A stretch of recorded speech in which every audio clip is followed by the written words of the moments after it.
got their first win and hung on in the fourth for the first time this season in primetime. Skip would have been perfect with his prediction if the Giants didn't get a safety, taking down Washington 32-21. Eli Manning had a QBR of 92 last night. Ruben Randall and ODB both had a touchdown. So the win puts the Giants a game and a half behind the first-place Cowboys in the NFC East. Herm is still here with us. After seeing last night's matchup, how big of a threat are the Giants in the NFC East? Everyone's a threat in this division right now when you look at it. What has happened? You think about the Dallas Cowboys. When you lose Tony Romo, 34 touchdowns. When you lose Dez, as well as Murray goes to Philadelphia, that's 29 touchdowns. So the Dallas Cowboys, the way they play now, is dramatically going to change. It's going to change with their offensive line. That's the strength of that offense.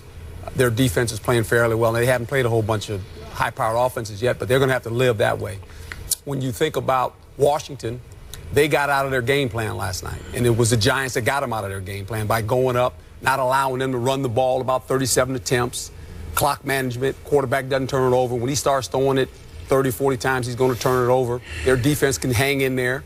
When you think about the Philadelphia Eagles, we don't know who they are right now. This is going to be a big test for the Eagles, in my opinion, how they go in this game. And then you think about the Giants, they're, what, 5 plays away maybe from being undefeated. Yeah. So I think this division, like last year when you watched it unfold, the Giants started off bad last year. But December, to me, is going to determine who's going to win this division. The Giants went 3-1. The Eagles went 1-3. The Cowboys went 4-0. And Washington went through what they went through with the quarterback and all that. They went 1-3. So I think we're not going to know anything. We can talk about we think we know who's going to win this division. We have no idea. Okay. In December, we will find out. Okay, just go on your gut right now. If you had to pick somebody now, and I know it's early and you reserve the right to change, but what is your gut tell? I don't have enough information. I don't have enough information. I really don't. After week 4, I'll have more information. When I see this, when I see the first 4 games of the season get played, then you have a better idea who you are. I think Dallas will still be competitive as long as Whedon is not forced to try to win games. See, the problem with Whedon is this. He's got a strong arm and all that good stuff. He can't extend any plays. It has to be drawn up. He's got to throw it. If the guy's open, he'll hit him. If not, he can't extend plays like Tony Romo. Okay, that's the problem with him. And the production. Well, where are you going to get the production from? I mean, you've got Dez Bryant, as I said, and Murray. That's 29 touchdowns. That's no longer in the building right now. So that's the problem. With the Eagles, we don't know who they are right now. We know that this game, and Skip made perfectly clear, this could be the game where Sam Bradford is no longer the starting quarterback. Because if he struggles, if you're Chip, and it's not your offense, guess what? Okay, you can't change players. The only player you can basically change is a quarterback. You might have to change quarterbacks. It's going to be interesting. Big game. Stephen A., what do you think after seeing last night? Well, listen, I mean, after seeing last night, obviously you have to throw the Giants up into the equation. But the reality is that Coach is absolutely right. You don't know what the hell is going on in the NFC East. The only reason Skip is resolute about his Cowboys is because he believes in them so much, because he loves them even that much more. But the reality is that nobody expected the Eagles to have the problems that they have, number one. Number two, you look at the Redskins. Up until last night, you were looking at their play at the line of scrimmage, the way they were able to run the ball effectively, and it just seemed like they were going to be relevant. When you look at the New York Giants, even though people, pretty much almost everybody, relatively dismissed them because we just said they have a lethal offensive attack, but you wondered about the offensive line's ability to protect Eli Manning. You wondered about their running game. You wondered about their defense. They come after starting off 0-2 and being in position to win both of those games to handle in their business last night, and it was with 5 starters inactive. Victor Cruz wasn't there. Eric Flowers wasn't there. Dominique Rodgers-Cromartie wasn't there. This kid Kuhn wasn't there. You had a whole bunch of people that simply were not available. And so when you look at it from that perspective, you just have to say to yourself, all right, that the Giants have to be in the mix. Beeson played last night for the first time as well. So you're going to have at least 4 or 5 starters back in the lineup eventually on the defensive side of the ball. And on the offensive side of the ball, we saw what they could do with just Ruben Randall and Odell Beckham Jr. Imagine what they're going to be able to do once Victor Cruz comes back. So that makes things incredibly, very, very interesting, rather. And so you just have to wait and see, because, again, Based on how Philadelphia was looking over the first 2 weeks, I think it's safe to say that the division belonged to the Cowboys. But then Romo went down. And so with Romo down, and you already knew Dez was out, you just don't know what the Cowboys are going to be right now. So it's very, very hard to be so definitive about the NFC East because bodies are just falling by the wayside for one reason or another. It could be injuries in the case of the Dallas Cowboys and the New York Giants. In the case of Washington, it's dissension because of RG3 and Kirk Cousins. In the case of the Philadelphia Eagles, it's Chip Kelly's system and whether he's going to stop acting like some mad genius and come to the football world with the rest of us where he understands that adjustment needs to be made and talent has to be first and foremost above everything else. You just don't know until the season progresses. But the NFC East is giving you a reason to be undecided because of so much activity that has happened in that division, more so than any other division in football right now. Skip. So, Yes. I am still sticking with my Dallas Cowboys because I don't see a world-beating threat among those other three teams the rest of the way.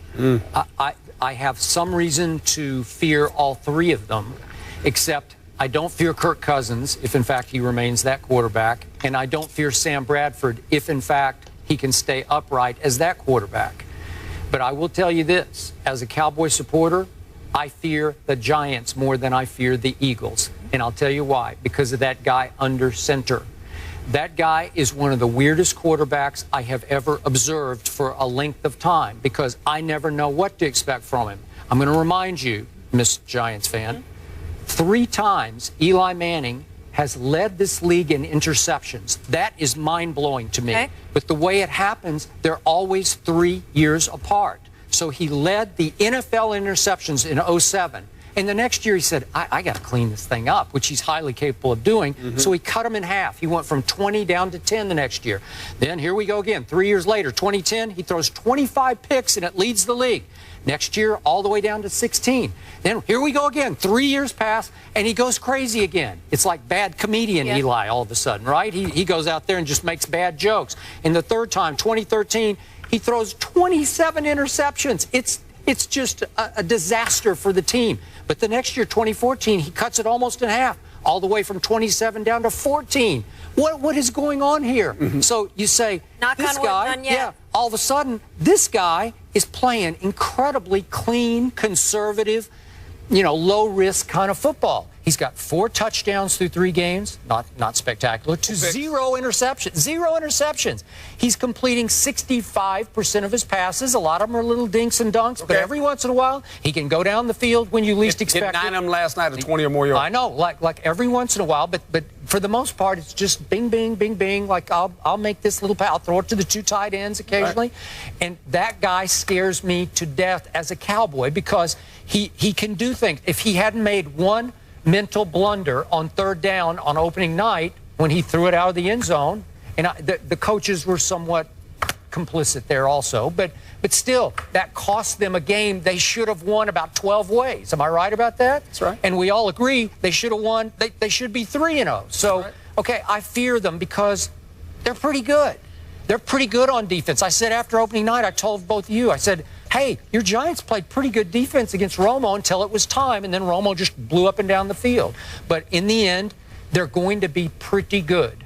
If Dallas gets healthy and gets some people back on time, remember Greg Hardy's coming back, your guy Randy Gregory is coming back, Rolando McClain. If you get the reinforcements on defense and it continues to get a little better and a little better, I think they can hang in long enough to outlast these other teams. Well, you make a great point, and what's going to happen for all these teams, because really the best quarterback right now with Romo being down is Eli Manning. Oh, sure. So now you're like far and away. You're going to have to play defense. They actually have the best offense. They do. When you think about the guys that are coming, Cruz gets healthy. And ODB have played 1 game together. I understand that. I said, but now and they've got a nice tight end package. They do. They used the tight ends last night, so the offensive line is playing pretty well. He's not under duress a whole lot, and when he is, he's throwing the ball away. So really, you look at these teams. He's the best quarterback in the division. Yep. Who was going to play the best defense for the rest of those 3 teams? Because that's what they're going to have. Jury's out. Yeah. We don't know. Yeah. Stephen A. said it. We don't know. Dallas. Fair to say after this weekend we'll know a lot more in this division? We will know a lot more about the Philadelphia Eagles this week. A lot more. Okay. We will leave it there. Works for me. Big Ben and the Steelers, Herm, thank you so much. You'll be back later? Yes. All right. We're going to talk about the Steelers coming up here. They exploded versus the 49ers last week. Will they be able to repeat this performance this week against the Rams? That's the matchup we'll dive into next. Keep it here.